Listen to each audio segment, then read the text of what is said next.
Welcome to Stuff You Should Know, a production of iHeartRadio.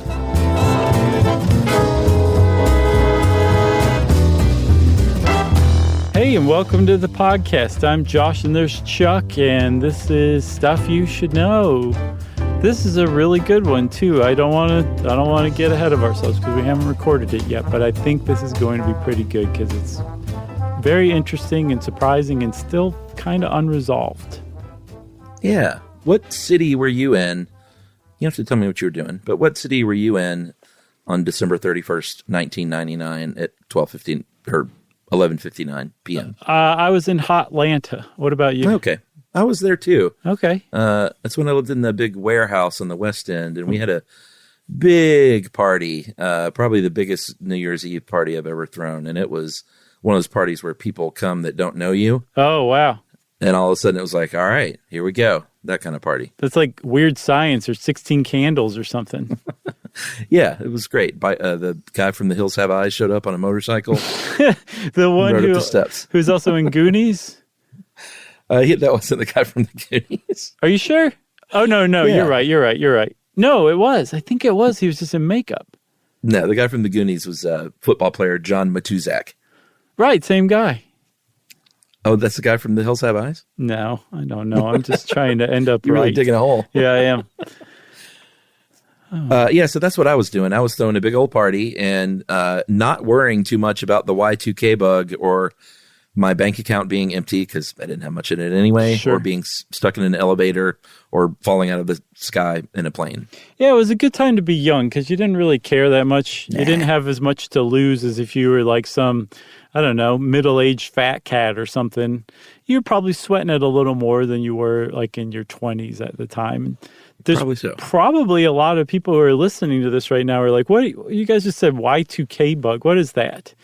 And, well, let Uncle Josh and Uncle Chuck tell you all about Y2K because it was one of the weirdest times to ever live through. And Chuck, you and I were Cold War kids. Like we lived through a time where people thought like, you know, we could go to a nuclear apocalypse with the Soviet Union at any given moment. It could just happen, everybody. That's how we lived. And the Y2K bug still managed to stand out from that backdrop.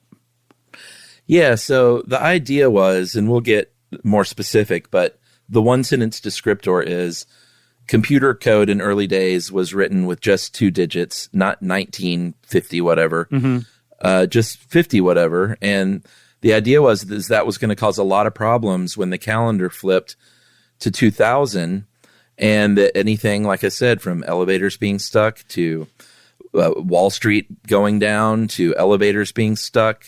I mean, there were all kinds of crazy scenarios that you might or might not have worried about as that date approached. And that was the Y2K bug or the millennium bug. And, you know, some people really, really freaked out. And some people took advantage of people freaking out. And some people didn't worry at all. And we're going to tell you all about it. Yeah, that was a really great elevator falling down pitch. Thanks. So the thing about the Y2K bug is that if you hear about it today, you're going to hear a couple of different responses potentially. And probably the more prevalent of the two is that it was all just a big hoax, a sham. Right. Maybe a big money suck. It was a bunch of people just being paranoid. And whether that was rightfully so or the paranoia was justified or not, you know, because of the situation or the context that this was happening in. We'll talk about that later. But every once in a while, you'll run into somebody, and these are the people you should probably listen to who say, no, it was actually a really big deal, or it had the potential to be a really big deal. And the reason it wasn't a big deal is because the world, I should say smart people in the world, got behind solving this issue, came together and solved this issue. And that it was only people who weren't really paying attention who saw nothing happen and said that was all just a hoax or a sham. And it's really interesting because to this day, depending on what media coverage you read, and I'm not even talking like left and right, I mean just like the author. It can change from author to author.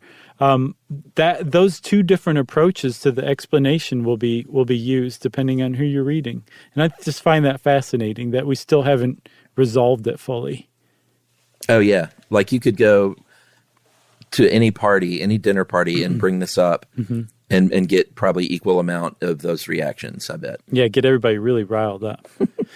All right. So I said that it has to do with computer programming. And in the early days of programming, like I said, they were not using the first two numbers of the year because they weren't just lazy.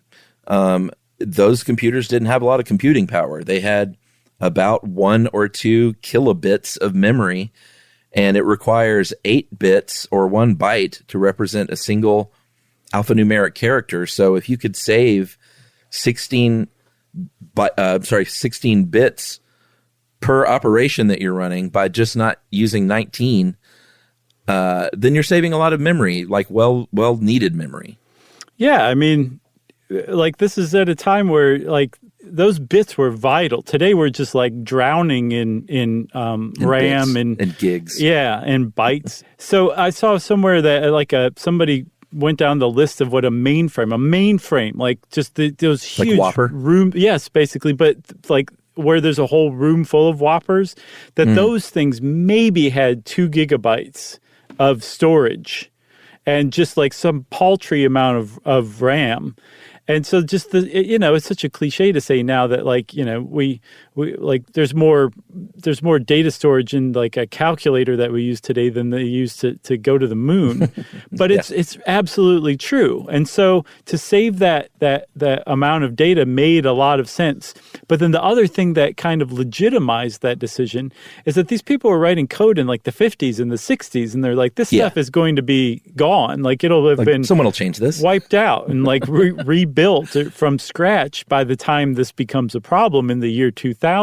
And they were really, really wrong with that, idea, which it makes sense that they would think that, but it turned out that it was really wrong because a lot of the software in the world that was running really important stuff, like things like financial markets or things that monitored drinking water purity or things that ran freezers that kept smallpox from thawing out, like these were all run on software in a lot of cases that were built and kind of tar papered over with fixes and patches and expansions that were originally created in like the 50s or 60s. And that's not a good thing to figure out when you're like 5 years out from the millennium when this problem's going to actually happen.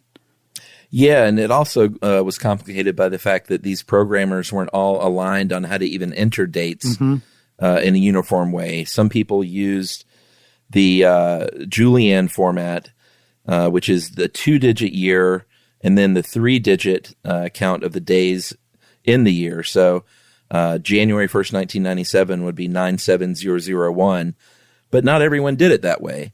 So it's not like you could just go through and say, 19.220. I don't know, nothing about coding. Right. But, just some simple line of code that just basically changes everything in a uniform manner. No. And so even in like the software itself, like even if one piece of software did use the same kind of date throughout that one piece of software, that software, that code was written to accommodate, X number of bits for a date. So if you just went in and added 2 extra digits for the date field, that could throw off everything else in the software without you having any way of predicting what it will throw off. So if you went in and made that fix, it could create even bigger problems than if you just didn't make the fix to begin with as far as the software operating was concerned. Right. And the other thing we need to point out is that the fact that it was the millennium didn't matter. It mattered, and we'll get to the sort of cultural hysteria that kind of followed. I think that had a lot to do with the fact that it was a millennium, but it could have been 1800 to 1900 as far as the software knew, and it would have presented the same problem. Exactly. That it was just the prefix was changing. And what the big concern was is that when it turned over to 00, the computers hadn't been taught that meant now the 21st century, now 2000, technically not the 21st century, don't at me. But that they were going to go back to 1900, which is what they were programmed to think, and that could cause all sorts of cascading events, everything from Chuck's fabled falling elevator to aircraft computers powering down mid-flight and just planes falling out of the sky. Yeah.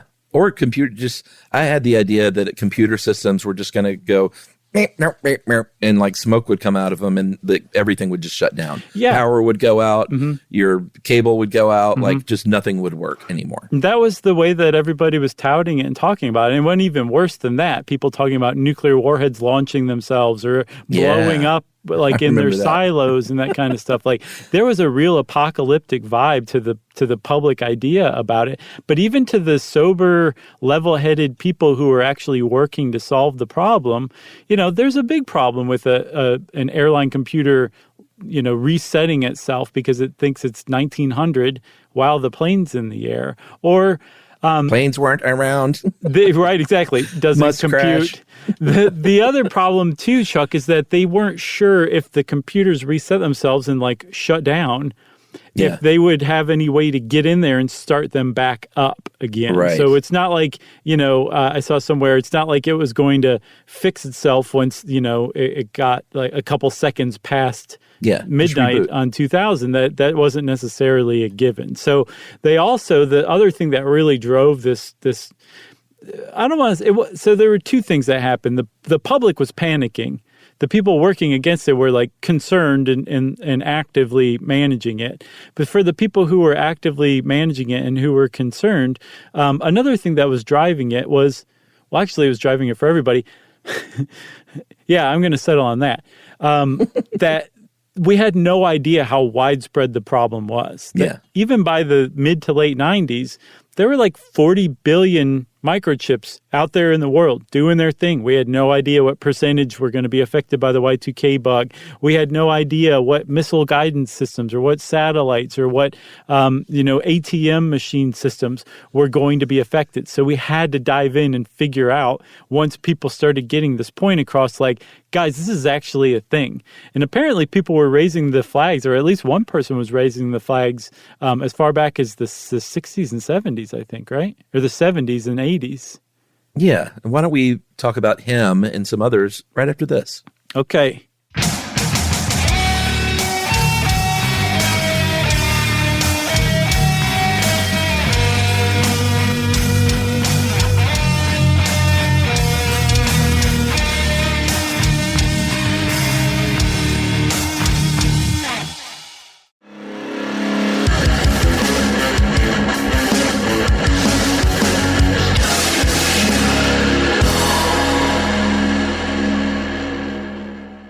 All right. So you mentioned a light in the darkness, a man on a mountain. Mm-hmm. That's right. Proclaiming this could be an issue. And that man in the 1970s was Bob Beamer. And he really played a big role in the creation of ASCII code. Mm-hmm. And he was the first person, and this was in the 1970s, like I said, to actually write in papers like, hey, this could be a problem down the road. This is something we should probably take a look at. Mm-hmm. If you're a blockbuster video, you're probably not going to really try and get ahead of this too much. You can probably start working on this in like 1997. If you are the financial sector and you are Wall Street, you're going to start working on this in the 1980s because there's just so much more at risk. Mm-hmm. Somebody's late fees running up is not a very big deal. You can correct that, but the financial market not being open or available or crashing is a really big deal. So they started throwing a lot of money at this in the late 1980s in the financial sector to try and correct this ahead of time. Yeah, and as a matter of fact, we'll see later on in the after effects, they credited this basically the upgrade that the New York Stock Exchange dedicated itself to in the face of the Y2K bug as the same reason why the global financial markets their systems didn't collapse after September 11th. Yeah. That because of this. Pretty cool. Yeah. So if Bob Beamer was the first old hermit prophet who came down from the hills to warn everybody, Peter de Jager was the guy who got all the press for it. He was the one who really basically dedicated his life to making sure that everybody was good and scared about this. The public, No. the public, but also, the people who were like pulling the levers of government, the people who were running the corporations, the people who were running the financial markets. Like he met with a lot of different people, gave a lot of different scary presentations. I saw that he would, like, it wasn't just some pat presentation he gave everywhere necessarily too. I saw he met with the Canadian government and was trying to get across, like, this is a really big deal and it's a really big problem and you're not equipped to deal with this as it stands now. This is a new thing for you. And he pointed out that the Canadian government meets its deadlines, its deadline goals for projects 16% of the time. He said, this cannot happen. Like, you can't miss this goal, this deadline. So he would like kind of go in and like make it apparent to each group based on their own needs or their own desires or their own perspective. But he did that. He also gave lots of interviews. He was on 60 Minutes. And he made a bunch of money during 1998, he made, in today's dollars, something like $2.5 million consulting and giving speeches and lectures. But from what I understand, and he gets a lot of guff today, as we'll see, but from what I understand, he was a true believer who, in some ways, maybe saved the world from some really big problems that we will never fully understand because we didn't experience them. Yeah, this is a hard one to judge in retrospect. Mm-hmm. It's like, how do you judge the thing that didn't happen? Right, exactly.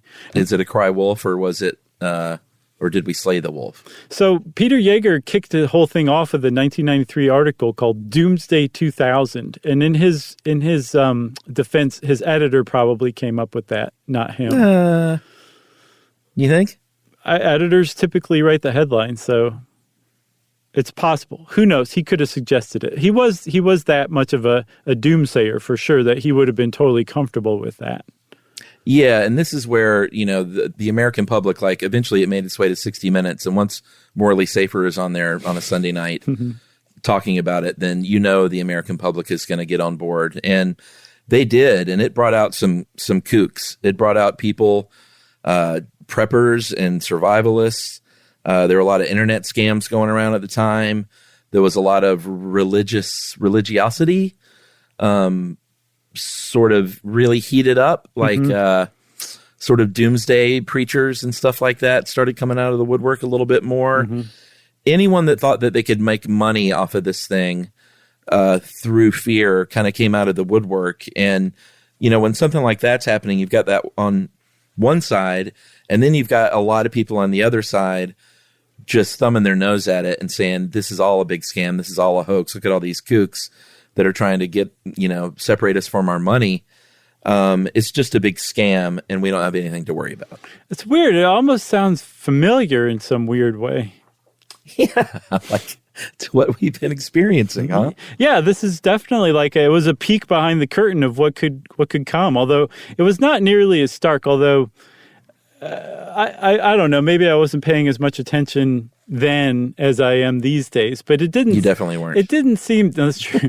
It didn't seem like there was anything approaching the incivility and just outright anger that we experience today, especially Agreed. In America.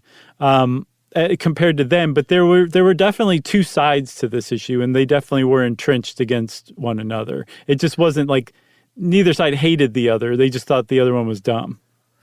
Right, and one of the big reasons that it was such a big kerfuffle culturally was that it was all about timing. The calendar flip aligned at a time where computers were really becoming super, super entrenched in everyone's daily life. Mm-hmm. Of course, people have been using computers for a while, but as far as like really everyday stuff, like running your bank through there and paying your bills and credit cards and acting as your own travel agent and the government, everything was reliant on computers by this point, kind of for the first, this was the first big wave. Right. So, and Ed made a good point in here, as far as your average person on the street knows, is their computer comes to them in a box and they take it out and it's just a little magic machine that runs on fairy dust. Mm-hmm. And we know nothing about how it works or how it should work. And so all of a sudden, everyone has got these little magic boxes that they don't really understand, that they're super reliant on. Mm-hmm. And there are people out there saying things are about to get really bad with your magic box. Yeah. And a lot of people are just like, all right, I guess it's time to freak out a little bit. Yeah. I mean, people definitely did freak out. And I think I think part of that freak out is kind of like you were saying, like the Y2K bug is the first time it was revealed to us just how dependent on computers we become. We never really saw that before. But, before up to this point, it was all like, gee whiz, like my insurance claim went through 50 times faster than it would have 5 years ago. Mm-hmm. Instead, now it's like, all these things that we're dependent on are about to pull the rug out from our civilization. And that really kind of got people scared, even if people weren't sitting there analyzing it. I mean, we're analyzing it in hindsight. At the time, people were just scared, freaked out, nervous, angry, upset. But then the fact that this was taking place already during a major calendar change, not just from the 1900s to the 2000s, but like a new millennium, that really kind of had people already primed. So just the weird timing of the whole thing. Like, you remember how big the X-Files were? Yeah. Imagine the X-Files now. It'd be like a ho-hum. Some people would watch it. Some people would be really into it. It might make a little splash there for a little bit. But the X-Files was one of the biggest TV shows in the world, at the very least in the West, because it was super tapped into this millennial, and not the generation, but just like the end of this era, or the new era, that this angst that everyone was carrying around to some degree, whether you were aware of it or not, you were worried. Some small part of your brain was worried because the calendar was about to change over to the year 2000. Yeah, I think the show that does that best now is Black Mirror. Definitely. I loved me some X-Files, but I'll take Black Mirror over X-Files any day. Yeah. It's really tough to rival Black Mirror. It is. And I know X-Files, people are going to be so upset. I loved X-Files. I did. Yeah. Shade to Mulder and Scully. I just watched them the other day. It still holds up. Yeah, it was a great show. It was a lot of fun, but a show of its time. Right, exactly. Man, those overcoats they wear were gigantic. They were big. Oh, my God. Shoulder pads. Yes. They were everybody's walking around like David Byrne and Stop Making Sense. Yeah, it was a little weird. Yeah. So the cost of this thing was going to be pretty big. It ended up being pretty big. It depends on who you ask. If you see numbers on the internet of $500 billion, that is probably not true. That probably came from people that were consulting, saying, it may cost up to $500 billion to fix all this and all over the world. Mm-hmm. But they were spending tons of money. There are I think there's an article from the 1999 Washington Post that talked about General Motors spending about $625 million, Exxon about $250 million, mm-hmm. Procter & Gamble, $90 million. So, and, then the federal government has to spend a ton of money on their own systems. So it added up to many, many, many tens of billions of dollars. Let's just say that. Yeah. Also, I don't want to let this opportunity pass by without shouting out contemporary journalism. One other thing, Chuck, though, the U.S. Senate conducted a special committee investigation into spending on the Y2K bug, and it came up with what I can tell is the most widely accepted number at the time. And what is it? This is $1999 $2,000.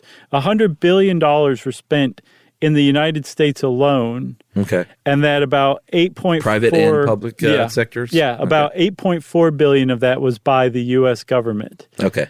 And that, again, that's in $2,000, so it would be substantially more today.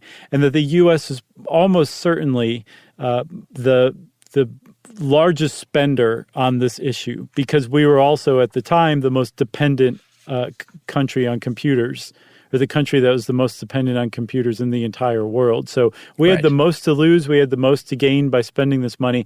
And the Senate report concluded, even within 3 months afterward, that it was money well spent. Yeah. Well, there you have it. Case closed. Case closed. Although I should probably save that to the end. In 96, the Congressional Research Service said, you know what, we need to do something about this. Mm-hmm. And Senator Daniel Moynihan went to Bill Clinton and said, hey, we need to do something about this. So Clinton launched the Council on Year 2000 Conversion. Congress passed the Year 2000 Information and Readiness Disclosure Act. And all this sounds very fancy, but Ed is quick to point out, and we are as well, that, the government can't get in there and just fix all the bugs of all these companies. They got to take care of it themselves. So a lot of it was just, hey, you got to get on this. Like, you got to get ahead of this. You're on this, right, stock market, and you're on this General Motors, aren't you? And sharing information for sure. But a lot of it was just kind of cheerleading. Yeah. And that worked, like getting people, kind of snapped in line and saying like, hey, the U.S. government is telling you this is a real problem and you need to do this by this time or else you're going to have some big troubles. That gets people's attention for sure. So, in a lot of senses, that was enough. But the government also had all of its own systems and software to look at and go over and make sure that it was in working condition or fixed if it needed to be fixing. And then they reached out and helped other countries too. I saw that, I think starting in 1996, they started an exchange program with Russia to make sure that nobody was going to accidentally nuke anybody else. Right. Yeah. And as a matter of fact, on the turn of the millennium, there were U.S. observers and Russian observers in one another's countries, just basically to work together to make sure that this got all worked out. But I think also it's just kind of a show of faith, like, we're not going to nuke you or we're not going to let you get nuked. Our own people are there kind of thing too, right. Which I thought was kind of cool. Yeah, other countries took a little more strict approach. The Dutch central bank said if we won't loan money to companies who weren't compliant. China said, you know what, all the top airline executives have to take flights on January 1st. So you better make sure your stuff is running correctly. Yeah, think about that. The nation or the government ordered airline executives to be somewhere in the air at midnight, or they would, I guess, probably go to jail. Yeah, and that sounds harsh, and it is, but I think it is an interesting incentive, to say the least. It's pragmatic, at least. Make sure your stuff works, everybody. But the Y2K compliance is what I was talking about. That was you could buy products around that time that said Y2K compliant. Like it could be a clock radio that says Y2K ready. Mm-hmm. All kinds of products were labeled Y2K compliant. Mm-hmm. Certainly anything to do with computing. Yeah, and there was actually nobody watching to make sure that certification was actually accurate. I think the Defense Department put out some guidance on what to do to be Y2K compliant, but they were like, find it, fix it, all good were the steps. Like they were that vague. There was nobody certifying it. And to me, yes, cheerleading from the U.S. government and raising awareness and maybe lending aid financially, that was some really good roles that it played. But I feel like also it could have said, hey, if you're running this kind of operating software, you're producing dates using this time, here's a good fix you might be able to use, or to create some sort of Y2K compliance guidance or steps. I feel like it could have done a little more in that respect. But there was nobody, like you could have bought anything and it could have had that sticker on it, and it really didn't necessarily mean anything. That's right. And Chuck, there were some other governments had different responses. I saw that that Canada had 13,000 troops readied on high alert just in case the S went down. Yeah, that was part of Operation Abacus. Yes. There's a really great Globe and Mail article called Y2K, The Strange True History of How Canada Prepared for an Apocalypse That Never Happened, but changed us all. It was a really good article. It was good. And then one of the other things that Canada did was the CBC sent a pair of engineers to a remote broadcasting station with like some video, which I would love to get my hands on. I couldn't find it anywhere. That they were to broadcast instructions on how to survive post-apocalypse, basically. That was their job. Oh, wow. Yeah. So everybody's sitting there ready and waiting, and it's finally December 31st, 1999, and whether you're ready or not, it's all about to click over, right, Chuck? That's right. So we'll take another break here, and we'll talk about what happened on December 31st 11:59 p.m., 1999, right after this.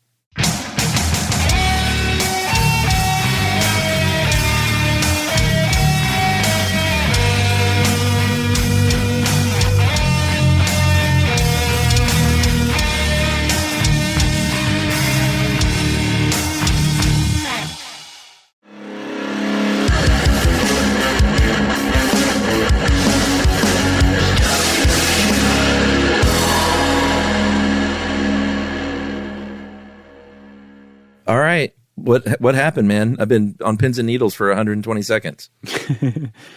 Not much. Actually, some stuff did happen, but for the most part, nothing really happened. I mean, for you or me or just about anybody else out there, the millennium came and went, and the Y2K bug fizzled out like a dud. That's right. I remember waking up late in the day on January 1st, hungover. Everything worked. My phone worked. My power was on. There were no planes falling out of the sky. I would ride that elevator up and down all day long. But some things did happen. And like I mentioned, video stores, sometimes there was one in Albany, New York that had assessed a late fee of over $90,000 to a customer. For the general's daughter, no less. Oh, is that what it was for? Yeah. The movie? Yes, that was the rental. Oh, boy. I think I actually saw that for some reason. Yeah. It was Travolta, right? Yeah, Travolta. That was in the post-Pulp Fiction boom. Mm-hmm.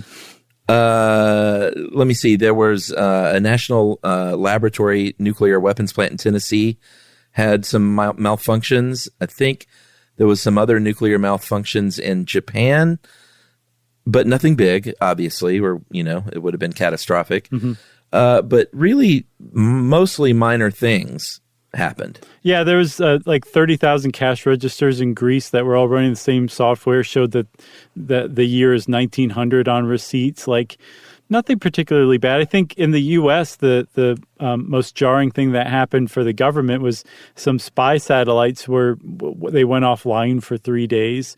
But for the most part, people were able to see what the problem was, deal with it, figure out a solution or a patch, and then bring the thing back online with minimal interruption or problems. And the fact is that the interruptions that did happen were typically pretty small, pretty inconsequential, and were dealt with pretty quickly. Yeah, in England, in Sheffield, England, the National Health Services came under fire because there was a misreading of the age of pregnant mothers. I believe 154 women in the program were affected, and they were getting testing, like prenatal testing, to see if there was a chance that their baby could have Down syndrome, and it led to 2 pregnancy terminations and 4 births of children with Down syndrome. And for the life of me, I couldn't find out if there were lawsuits or what. I just saw articles that talked about penalties against the NHS. And it's one of those things that was really hard to find any kind of follow-up. Right. That was not one of the inconsequential ones I mentioned. No, obviously not. So the fact that, and from what I could tell, Chuck, that was far and away the most consequential outcome. Everything else was usually pretty, either inconvenient or aggravating, comical, like the guy who got the $91,000 late fee for his video tape. But the fact that, aside from the NHS issue, the fact that it was generally small stuff that happened, for some reason made the public say, oh, well, this was all just a hoax. It was all just a scam to suck money out of our preppers' pockets and get us all riled up and scared and probably control us with George Bush's New World Order that Ministry talked about. And that the whole thing was all just hooey, that we were all riled up for nothing, which I think goes to show that the public, by and large, is a dum-dum. Uh-huh. Yeah, I think we're seeing that now. Because Ed makes a great analogy here. He says, hey, if the Y2K bug had been a flood and we spent hundreds of billions of dollars and countless work hours building a dam to hold back the flood. When that flood arrived and the dam held, you wouldn't say, well, I didn't get wet, so the whole thing must have been a hoax. And that is almost a perfect analogy for what happened in retrospect with the Y2K bug. A crisis that would have been potentially really huge and catastrophic was averted. And rather than saying, hooray, we did it, we pulled together, people just kind of said, you guys got me all upset for nothing. Nothing happened. Yeah, I mean, let's say that let's say it was all just minor problems that they didn't bother to fix beforehand. And all of a sudden, instead of a few minor annoyances and aggravations, there are thousands of those, and those compound on one another somehow and create sort of a domino effect.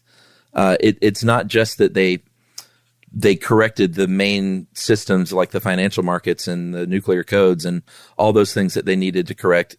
They corrected a lot of stuff that had a downstream effect just to make our lives a little less disrupted. People looked at Italy at the time. They were a country that didn't do a lot and they didn't have a big fallout, but other people who were a lot smarter and don't make knee-jerk reactions said, yeah, but you know what? Italy's really small compared to us.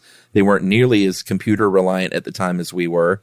And America was fixing their stuff, which helped fix stuff for all of the world because they were reliant on us and our systems. Mm-hmm. That's right. So there's a pretty good argument you could make for all those people who are like, no, it's totally fine. See, those people didn't do anything. They got a free ride, basically, because so much of the software that America was fixing is used around the world. That's a really, really important point because that's a point that a lot of people make. They'll point to countries, surprisingly, like Japan. I can't believe it, but Japan did very little to deal with it. And like you said, there were some minor problems at some of their nuclear plants. But the fact is a lot of those countries benefited from the U.S. leading the way on this. Yeah, and one of the strategies that other people who didn't think we should be pouring all this money into it beforehand was called fix on failure. They said, why don't we just wait and see what happens, and then we'll start to correct things as needed. But that's just not a very, like, we didn't know what we didn't know, like you said earlier. Mm-hmm. We had no way of knowing what it was going to cause. And so fix on failure was not a viable option because trying to patch something that is in chaos all of a sudden is not the best way to work. No, I mean, like, this is about to date this episode, but the Spirit Airlines problems of like the last week or so is a really great example. What's going on? Oh man, there was some problems with shifting crews around because of weather, and all of a sudden some flights started being ready without the crews, and then that led to more crews being shifted around. And it was just this cascade of flights where they were every day canceling 50-60% of their flights and just leaving people stranded. And it was a really great example. That, what was the name of the pipeline that got cyber attacked? With ransomware. That was a really great example of just these, people waiting in line for gas around the whole Southeast and the East Coast for a week, more than a week. Like it's like at the time at Y2K, the idea that we could have just fixed this stuff really kind of shows their naivety for how embedded, or how we didn't really understand how embedded we already were with computers and how dependent we were on them. And you can't fix a nuclear missile guidance system after it fails. You need to do that ahead of time. So that fix on failure idea was a pretty bad idea from the get-go. It was. You mentioned, one of the good things that came out of this was the fact that post 9/11, our financial markets didn't crash largely because of a lot of the work they did for Y2K and making those systems more robust and updated. Mm-hmm. And that happened kind of across the board. Like, the investment that I think a lot of people and companies are like, well, I guess now is as good a time as any to really just sort of update everything and to get our systems, more, up to snuff for today's, some of the stuff was still running on code from the 70s that had been built on. So that really helped drive the tech boom in a lot of ways, in that companies were investing a lot more for the first time in tech. And also there were hundreds of thousands of new developers that were trained and hired to deal with this. And they were all of a sudden were looking for jobs, and some of them didn't find jobs. So they got creative and started writing apps and writing code for other programs. And it really fueled, not only here in India, I know it was a really big deal that their IT industry now compared to where it was then is just like night and day because of everyone that got hired to help with Y2K. Yeah, it's pretty amazing. Like they make the case that the tech boom was a result of people coming into this industry who wouldn't have otherwise been there. And also the spending was just ridiculous because not only were people hiring IT people to fix their software, like some companies were like, forget this, we're just going to completely upgrade our systems. Yeah. And these systems could have kept hopping along or hobbling along for another 10, 15 years, say, and then that system would have had to have been replaced. And then some other company does it another 5 years earlier, 5 years later. Rather than that, the United States, and actually in a lot of ways, the world's computer systems got upgraded all at once. And that kind of laid that foundation with, you know, the industry being flush with tech workers to just really take off, which is great. I saw in that same article about that Senate report, Chuck, that said it was money well spent. Somebody estimated that for every dollar spent on fixing the Y2K bug, it led to a return on investment of about $6 or $7. Whoa. And that was an estimate in 2000. Now, today, in hindsight, if the Y2K bug drove the tech booms that started in the early 2000s, late 90s, like it's countless. It's probably in the trillions of dollars worth of value that it led to. Totes. So I think we kind of busted that myth in a way, didn't we? Kind of like the World of Worlds radio broadcast. I think so. As usual, Gen X is correct. Go Gen X.